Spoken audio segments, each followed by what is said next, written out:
We can conjecture, I think, that in the final battle scene of Lord of the Rings, where there were a mass of terrified troops around the king, he rallied them to battle. We can conjecture quite reasonably, I think, that some number of days or months before that scene, those same people were not on the field of battle, would not have been on the field of battle. Life was okay for them, or at the very least, they didn't hate the way things were in the world.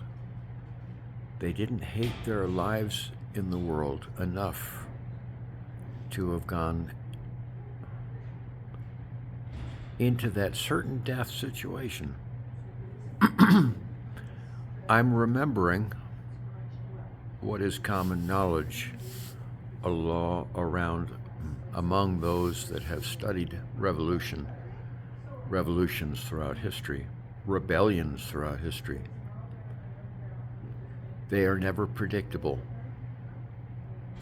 Whether they will happen, or when and where they will happen. Those who wish to lead a revolution never know if they will happen.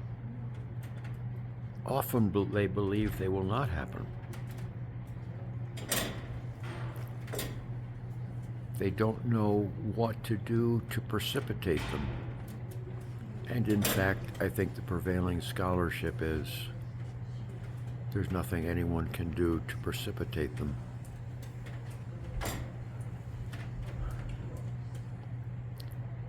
Rather, the situation in the world finally makes of itself so intolerable for enough people that they hate every alternative. They hate the status quo, except for getting on the field of battle. We're always led to believe in these movies that they went on the field of battle because they knew they would win. But upon reflecting on any of these situations, that's pretty much never the case. They didn't think they would win. Certainly in that movie, those surrounded by thousands more troops than they represented, they knew that it was doom. They knew that it was certain doom. But they knew that fighting anyway was the life they wanted, rather than sitting on the sidelines. I've been in a town for 3 months for at least 2 reasons, 3 reasons. I see people rotting on the streets, some of whom are not dead yet. With proper treatment, they could come back to life from the inflictions, the lifetime afflictions. There's still enough life there that they could come back to life. And my soul said, James, there's something wrong here. There's something missing here. Pay attention. See if there's anything substantial you can do about it.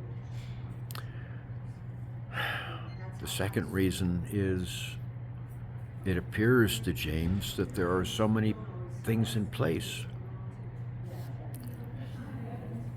So much brick and mortar. So many resourceful people that would not starve themselves by coming in to help the lives of these folks. Discretionary resource, if you will, that could be brought to bear directly and to the process of securing additional resources for the task. And a third factor is I couldn't see why that wasn't happening. It didn't make any sense to me. I saw enough good people that could come together to help. And an obvious catastrophe. But hence the reflection just now. It would be a rebellion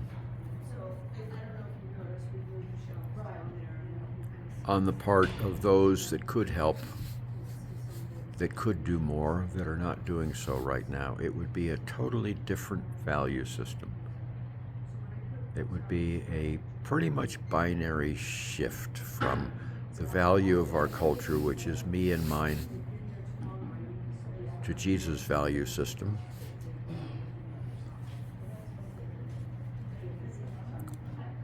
It would be a revolution. And I've just cited the research that says revolutions happen when they happen. And they don't happen when they're not going to happen.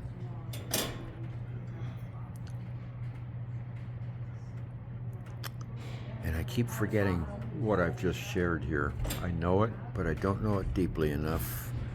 And apparently this is to teach it to me more deeply. It would take a revolution. It would take people being enough people, some people,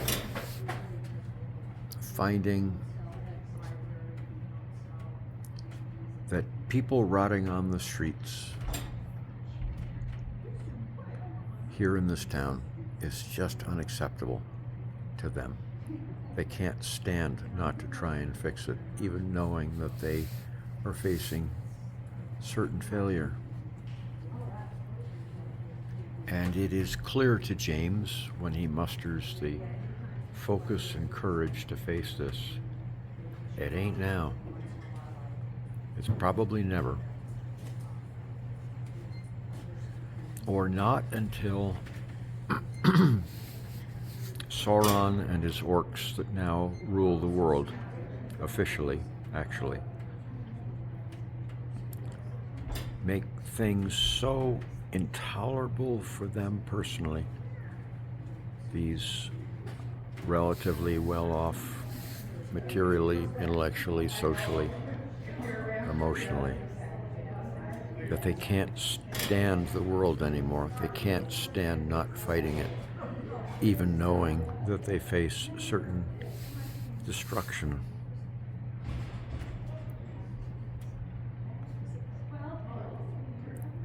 The man Jesus was approached. Lead us in a material revolution. And he, through his behavior, said, there's not going to be a material revolution. No one is going to overthrow the Romans, let alone the religious Jewish fundamentalist establishment. It's not going to happen.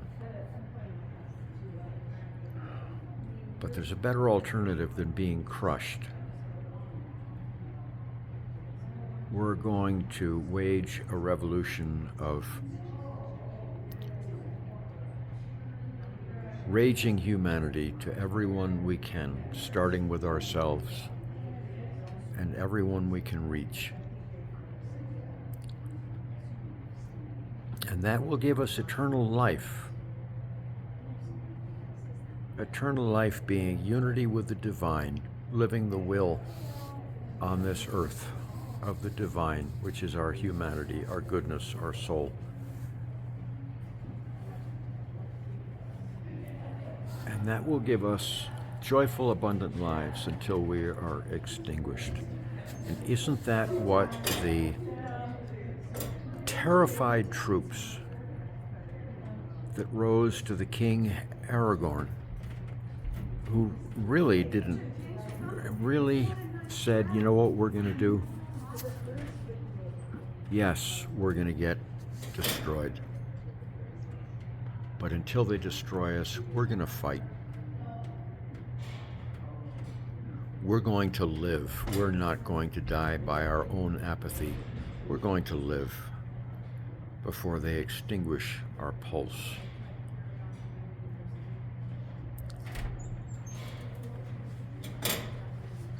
James has done what he can to help prepare the way for the rebellion here in this town, the revolution here in this town. There's no evidence that further time here by him right now will do other than dissipate whatever creative tension his participation here, his actions here these last 3 months have heightened the creative tension that it has created. But there's no more for him to do right now other than dissipate that, and that would be a mistake. So, in the unlikely, unless something unlikely happens, some new insight, some new information, he expects to depart soon.